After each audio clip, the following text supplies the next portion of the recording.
Item ಯಾವುದೇ ಇರಲಿ try ಮಾಡಿ ಆಚಿ ಚಿಕನ್ ಮಸಾಲಾ. ಆಚಿ ಚಿಕನ್ ಮಸಾಲಾ.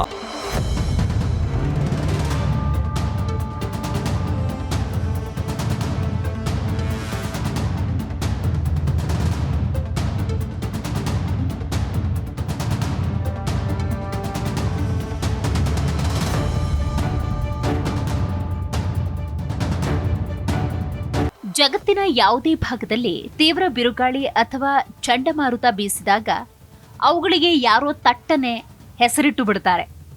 ನಂತರ ಎಲ್ಲರೂ ಆ ಚಂಡಮಾರುತವನ್ನ ಅದೇ ಹೆಸರಿನಿಂದಲೇ ಕರೀತಾರೆ. ಚಂಡಮಾರುತಗಳಿಗೆ ಈ ಹೆಸರುಗಳನ್ನ ಕೊಡೋದಾದ್ರೂ ಯಾರು?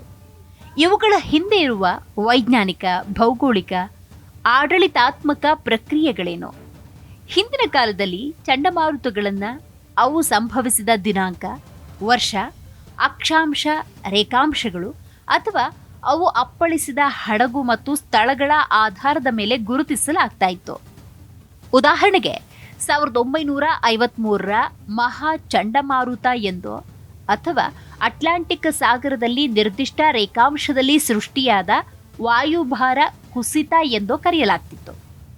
ಆದರೆ ಹವಾಮಾನ ಇಲಾಖೆಯ ವಿಜ್ಞಾನಿಗಳಿಗೆ, ಮಾಧ್ಯಮಗಳಿಗೆ, ಸಾರ್ವಜನಿಕರಿಗೆ ಇಂತಹ ಸಂಕೀರ್ಣ ತಾಂತ್ರಿಕ ಸಂಖ್ಯೆಗಳು ಅಥವಾ ರೇಖಾಂಶ, ಅಕ್ಷಾಂಶಗಳ ಅಂಕಿಅಂಶಗಳನ್ನು ನೆನಪಿನಲ್ಲಿಟ್ಟುಕೊಳ್ಳುವುದು ಅತ್ಯಂತ ಕಠಿಣವಾಗಿತ್ತು.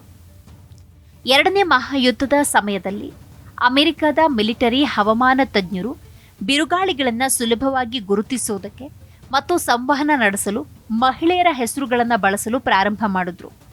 ತದನಂತರ 1970ರ ದಶಕದ ಕೊನೆಯಲ್ಲಿ ಲಿಂಗ ಸಮಾನತೆಯ ದೃಷ್ಟಿಯಿಂದ ಪುರುಷರ ಹೆಸರುಗಳನ್ನು ಈ ಪಟ್ಟಿಗೆ ಸೇರಿಸಿಬಿಟ್ರು. ಕಾಲಕ್ರಮೇಣ ಈ ವ್ಯವಸ್ಥೆಯನ್ನು ಜಾಗತಿಕ ಮಟ್ಟದಲ್ಲಿ ಅತ್ಯಂತ ಶಿಸ್ತುಬದ್ಧ ಹಾಗೂ ವ್ಯವಸ್ಥಿತ ಚೌಕಟ್ಟಿಗೆ ತರಲಾಯಿತು.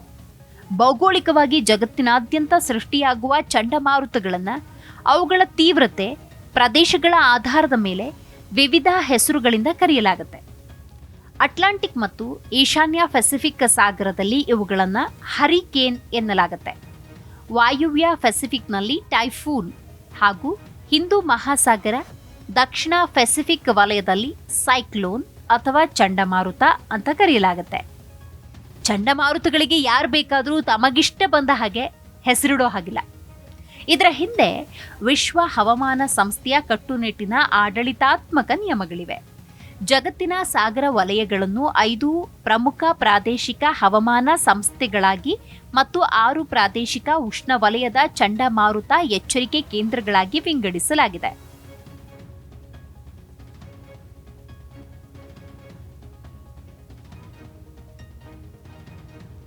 ಬ್ರಿಟನ್ನ ಮೆಟ್ ಆಫೀಸ್, ಐರ್ಲೆಂಡ್ನ ಮೆಟ್ ಎರೆನ್ ಮತ್ತು ನೆದರ್ಲ್ಯಾಂಡ್ಸ್ನ KNMI ಸಂಸ್ಥೆಗಳು ಜಂಟಿಯಾಗಿ ಇದಕ್ಕಾಗಿ ಕಾರ್ಯನಿರ್ವಹಿಸುತ್ತವೆ.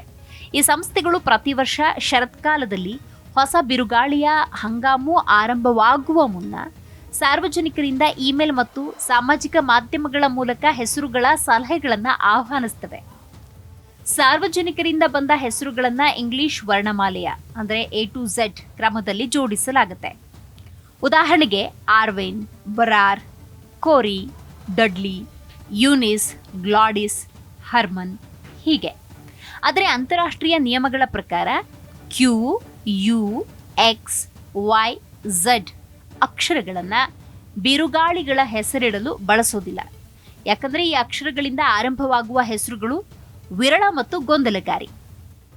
ಇನ್ನು ಭಾರತ ದೇಶಕ್ಕೆ ಸಂಬಂಧಪಟ್ಟಂತೆ ನಾವು ನೋಡ್ತಾ ಹೋಗೋದಾದ್ರೆ ಹಿಂದೂ ಮಹಾಸಾಗರ, ಬಂಗಾಳಕೊಲ್ಲಿ, ಅರಬ್ಬಿ ಸಮುದ್ರ ವಲಯವನ್ನು ನವದೆಹಲಿಯಲ್ಲಿರುವ ಭಾರತೀಯ ಹವಾಮಾನ ಇಲಾಖೆ ಮೇಲ್ವಿಚಾರಣೆ ಮಾಡುತ್ತೆ.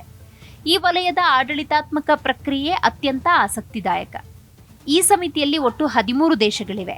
Bharat, Bangladesh, Maldives, Myanmar, Oman, Pakistan, Sri Lanka, Thailand, Iran, Qatar, Saudi Arabia, UAE ಮತ್ತು ಯೆಮನ್.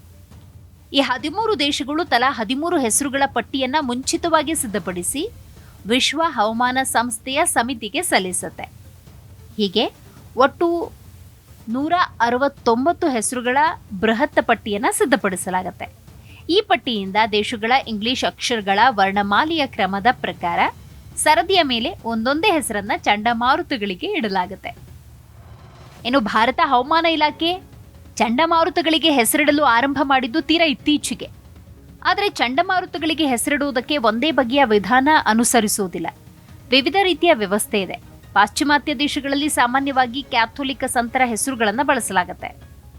ನಂತರ ಚಂಡಮಾರುತ ಮೇಲೇಳುವ ಪ್ರದೇಶದ ಅಕ್ಷಾಂಶ, ರೇಖಾಂಶಗಳ ಅಂಕಿಅಂಶದ ಆಧಾರದ ಮೇಲೆ ಹೆಸರಿಡುವುದಕ್ಕೆ ಆರಂಭಿಸಲಾಯಿತು. ಆದರೆ ಇದು ವಿಜ್ಞಾನಿಗಳಿಗೆ ಕೊಂಚ ತ್ರಾಸದಾಯಕ ವ್ಯವಸ್ಥೆಯಾಗಿ ಕಂಡು ಬಂದಿತ್ತು ಅಂತ ಹೇಳಲಾಗುತ್ತೆ. ಇನ್ನೊಂದು ಕುತೂಹಲಕಾರಿ ವಿಚಾರ, ಚಂಡಿಯಂತೆ ಆಡುವ ಮಾರುತಗಳಿಗೆ ಸ್ತ್ರೀಲಿಂಗ ನಾಮಗಳೇ ಇದೆ ಏಕೆ ಅನ್ನುವಂಥ ಪ್ರಶ್ನೆ ಹುಟ್ಟುವುದು ಸಹಜ. ಎರಡನೇ ಮಹಾಸಮರದ ಸಮಯದಲ್ಲಿ ಸುಮಾರು 1950ರಲ್ಲಿ ವಿಶ್ವ ಹವಾಮಾನ ಸಂಸ್ಥೆ ಹಾಗೂ ಮಿಲಿಟರಿ ಹವಾಮಾನ ತಜ್ಞ ಮೊದಲ ಬಾರಿಗೆ ಮಹಿಳೆಯರ ಹೆಸರುಗಳನ್ನು ಚಂಡಮಾರುತಗಳಿಗೆ ಇಡೋದಕ್ಕೆ ಆರಂಭ ಮಾಡಿದ್ರು. WMO ಅಕ್ಷರಮಾಲೆ ಪ್ರಕಾರ ಹೆಸರುಗಳನ್ನು ಬದಲಾಯಿಸ್ತಾ ಹೋಗಲು ನಿರ್ಧರಿಸಿತು. ಇದು ಕೂಡ ಚಂಡಮಾರುತ ಹೊಡೆತಕ್ಕೆ ಸಿಲುಕಿದ ದೇಶಗಳ ಮನವಿಯ ಮೇರೆಗೆ ಹೆಸರುಗಳನ್ನು WMO ಸೂಚಿಸುತ್ತಾ ಬಂದಿದೆ. ಒಮ್ಮೆ ಬಳಸಿದ ಹೆಸರನ್ನ 10 ವರ್ಷಗಳವರೆಗೆ ಬಳಸುವುದಿಲ್ಲ.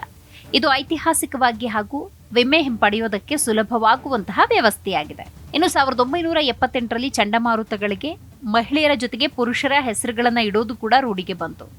ಅಟ್ಲಾಂಟಿಕ್ ಹರಿಕೇನ್ ಹೆಸರುಗಳ ಪಟ್ಟಿಗೆ ಪುರುಷರ ಹೆಸರುಗಳು ಸೇರ್ಪಡೆಗೊಂಡವು. ಇನ್ನು ಕೆಲವೊಮ್ಮೆ ಚಂಡಮಾರುತದ ಹೊಡೆತಕ್ಕೆ ಸಿಕ್ಕ ರಾಷ್ಟ್ರಗಳ ಭಾಷೆಯನ್ನ ಆಧರಿಸಿ ಹೆಸರುಗಳನ್ನು ಸೂಚಿಸಲಾಗುತ್ತೆ.